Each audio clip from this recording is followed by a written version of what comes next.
Greetings viewers, welcome back to the channel. In today's video we'll be talking more about Subaru CVT transmissions. And yes, I said CVT transmissions. I know how much a lot of you hate that. I'm well aware that saying CVT transmission is redundant because the T in CVT stands for transmission. But be warned, I'm going to do it, so go ahead and get those hate-fueled comments going in the comment section below. So, with that out of the way, Subaru has been using the Lineartronic CVT, the TR580 and TR690 for just a little over a decade now. Subaru brought these transmissions into place around the 2010 model year to replace the old 4EAT and 5EAT conventional automatic transmissions. The 4EAT and 5EAT are extremely reliable transmissions.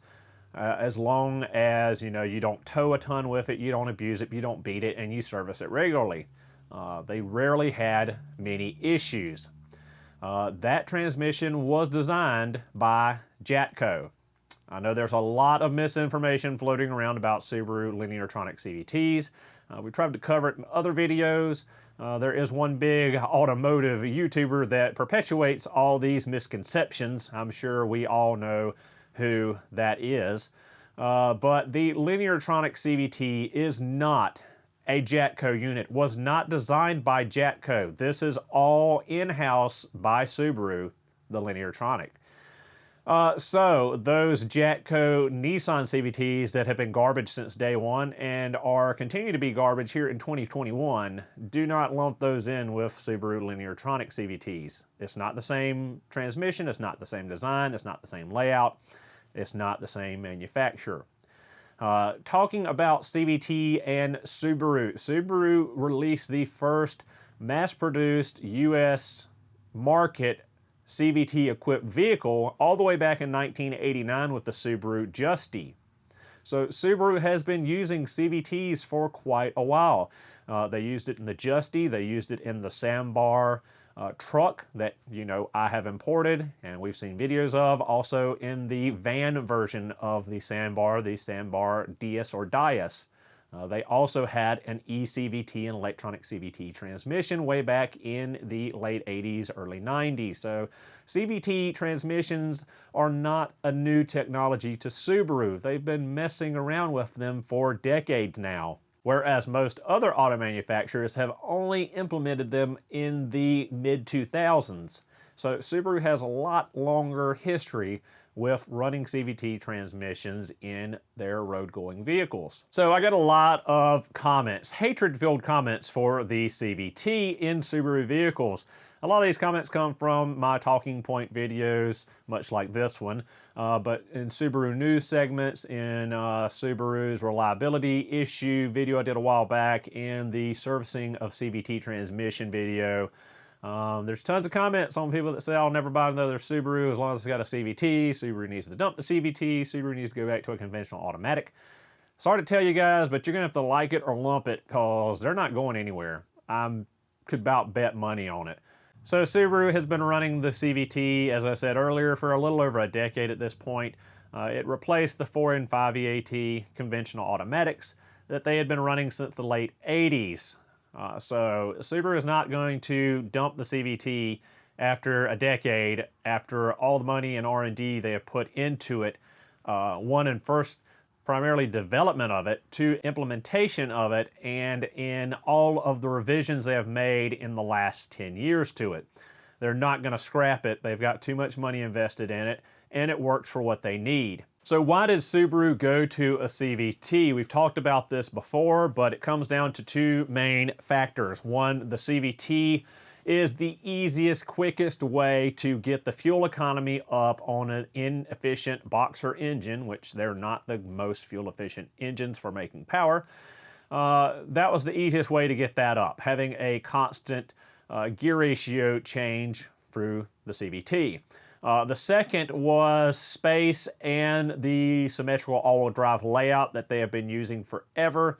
The CVT layout was the only transmission type really that they could make fit in the space that was already occupied by the 4EAT and 5EAT. If you look at Subaru drivetrain from the late 80s to right now, 2021 models, the rear differential, the prop shaft, the half shaft CV axles, and the transmission engine are all basically in the exact same location, same layout as they've been this entire time. Not much has changed in the drivetrain. And a lot of people argue, well, why didn't they go to like a 10 or 12 speed conventional automatic? The amount of size and space required and the complexity of that to make it work with the symmetrical all-wheel drive system, it was not a feasible thing for them to engineer and develop. So why has Subaru phased out manual transmission options in light of CVT only for Forester models, Legacy models, and Outback models, and, well, the Ascent as well? And it comes down to one simple thing, and that is sales. They were not selling manual transmission cars. I mean, it was probably single-digit percentile of overall sales were manual transmission.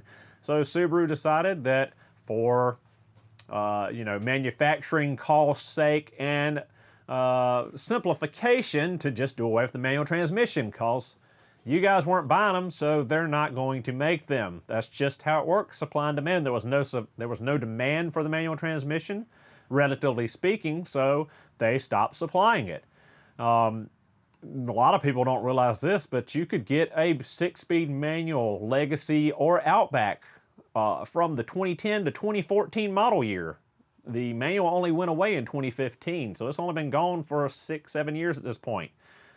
But they just could not sell the manual transmission Outback, Legacy, and Forester. They, like I said, were very low percentile of overall sales, so it wasn't a smart business move for Subaru to continue to offer the manual transmission. So CVT is what you got. There wasn't a lot of complaints about people buying a 4 or 5 EAT conventional automatic transmission when it was the choice, but now everyone's up in arms about the CVT. And I thoroughly understand that a conventional automatic 4 or 5 speed and a CVT are a completely different animal and give a completely different driving experience. I understand that. But that's what they had to do to get the fuel economy where they needed to in the small enough package to fit in the drivetrain they already had developed. So, sorry, that's just what you're left with. So I think the second biggest kickback I see on new Subaru buyers with the CVT and just Subaru buyers in general is the reliability of the CVT. Again, lots of those big YouTube perpetrators of misinformation that like to spread hatred about car manufacturers and their product when not having worked on or, first-hand experience with those products.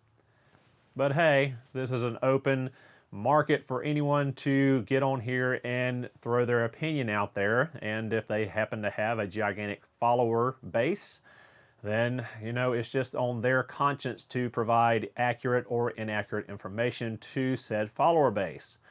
But the reliability issues with the Subaru CVT has been greatly exaggerated, just like the issues with the head gaskets back in the late 90s through the 2000s.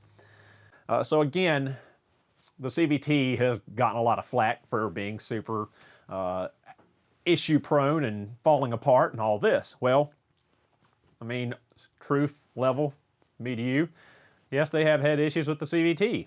I mean, that's not something I'm going to lie about to you guys. There have been issues with it. Now, it's also a new technology as of 2010 when they released the Lineartronic CVT. So there's bugs to work out with any new technology, any new product. Subaru and Subaru of America have done their best to take care of their customers after warranty periods, extending the warranty on the CVT. Subaru of America, in most cases, will help offset cost of repair after warranty, sometimes paying up to 50% of that repair or more. Subaru is trying their best to continue to give good customer satisfaction for their product and support for their product. But again, with a new technology and something that's fresh out, there's going to be bugs to work out, there's going to be improvements to make, and every single year Subaru improves the CVT and it's just getting better and better. That said, there's only a few main issues that cropped up with the CVT transmission. So 2010, 2011 legacy Outback models with the TR690, there was a known issue for the torque converter. The torque converter clutch would not unlock and could stall your engine out. They recalled some of those, they TSB'd some of those. A lot of those were covered under warranty, or Subaru America offset a lot of the repair costs. So most of those have been handled by now. The other big thing that we see with the CVT is valve body issues, and that kind of comes down to a little bit of planned obsolescence from Subaru, which I'm not a fan of. It normally comes down to a failed solenoid in the valve body, but because Subaru does not offer these solenoids individually, they only offer an entire valve body. One, the cost of repair is high, and two, you know, it is not a fun situation to get into when you could normally, back in the day, replace, you know, $50 to $100 solenoid. Now you got to replace a $700 to $800 valve body. But if you think of it from this standpoint, normally when they fail is 150 plus thousand miles. So think of it like this: most of it is a kind of a large repair. With the TR580, you've got to take the top cover off, pull the valve body out. With the TR690, you got to drain the pan, drop the pan, pull the valve body out. Think of it this way: would you want to go through all that to replace a solenoid? You know, a couple months, couple thousand miles later, have another solenoid fail in the valve body, have to go back in there, open it all back up, change another solenoid, another couple $100 in CVT fluid, because the CVT fluid is not cheap, and go through that again and continue to go through that again. If you think about it from the perspective of repair, the first valve body got you 150 plus thousand miles. The next valve body should get you another 150 plus thousand miles. There's several solenoids in the valve body. If one of them failed, they're all not pretty much, they all are the same age with the same amount of wear on them. So it's likely that the rest could fail in short order. So if you replace them all with one repair, you're good for another, you know, extended amount of time. Misconceptions about the CVTs: they have a rubber belt. They are not rubber, they are a steel chain.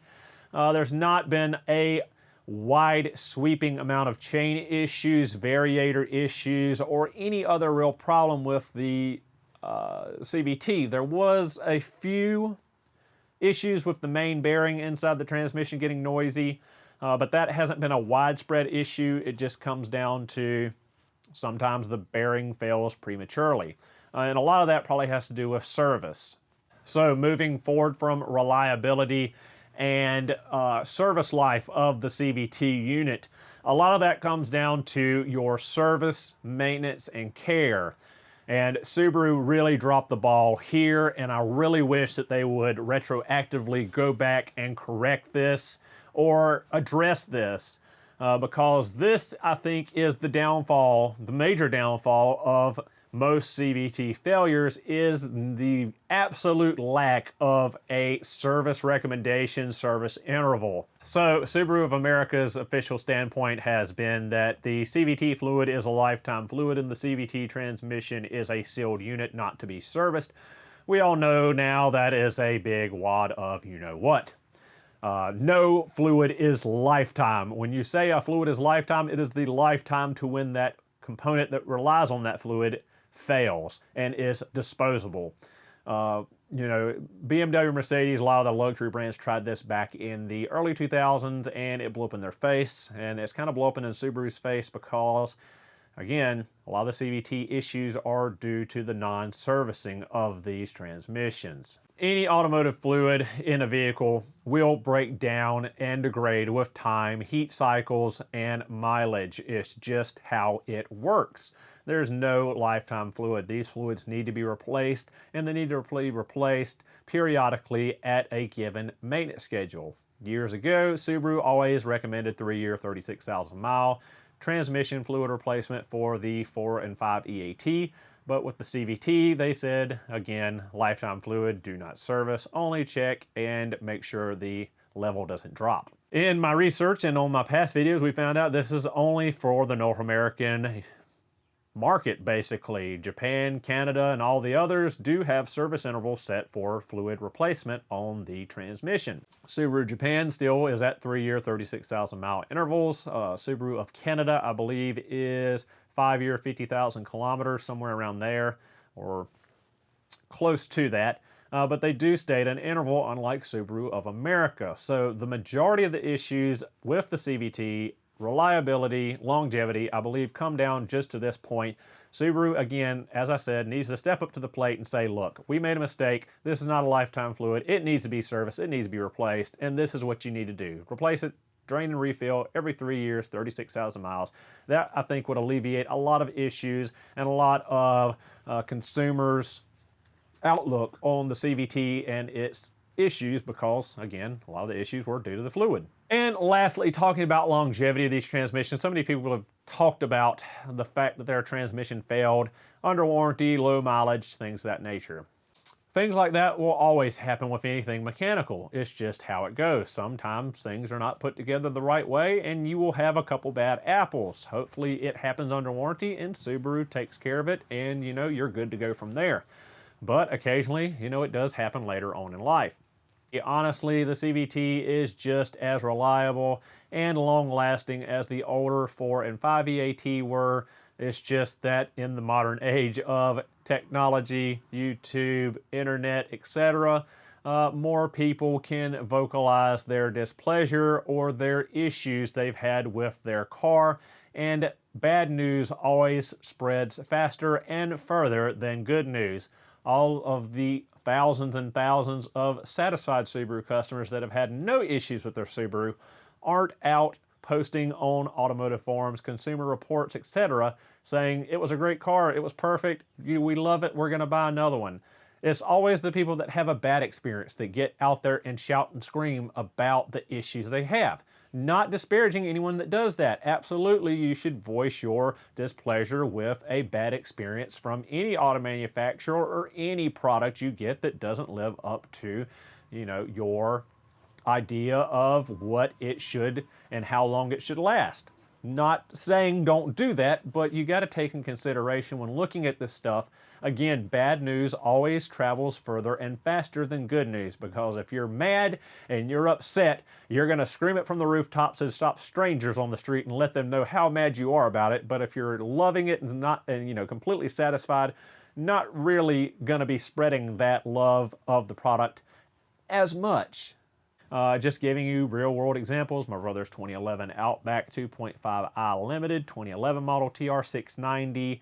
He's at 220 some odd thousand miles on the original transmission, has not had any issues. My 2013 Crosstrack with the TR580 is on its original CVT as well, with 213,000 miles on it, only having the valve body replaced at 171,000 miles being the only issue it's had.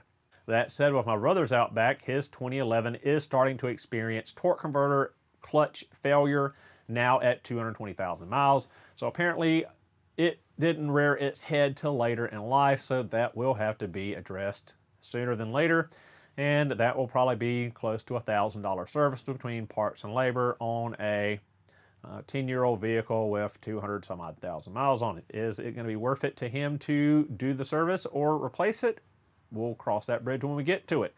But he has not had any major failures or faults with the car in the time he's owned it, which has been about 5 or 6 years at this point. So hopefully this video has been helpful. Hopefully I've answered some of your comments, questions, concerned about the Subaru CVT, and hopefully it's put you a little bit more at ease at looking at newer Subaru products that have a CVT. So hopefully you found this video useful and helpful. Hopefully you've enjoyed it, found it entertaining. Thank you so much for watching. Hope you enjoyed, and I'll see you in the next video.